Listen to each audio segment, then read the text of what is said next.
That don't go back to hip hop. That goes back further than hip hop. Like, take it back another fucking 100 years or 80 years and go back to jazz.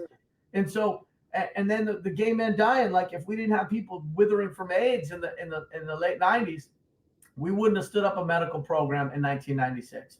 And so there are groups of constituents that was oversized influence on where we're finally at. A deep generation, yo. A deep generation.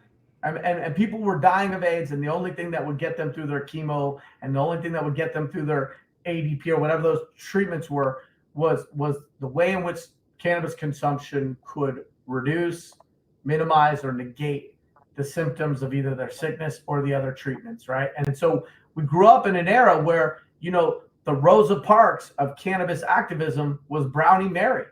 And this old biddy would get arrested for making brownies for AIDS patients, and she would say, "Fuck you, take me to jail. What are you going to do about it?"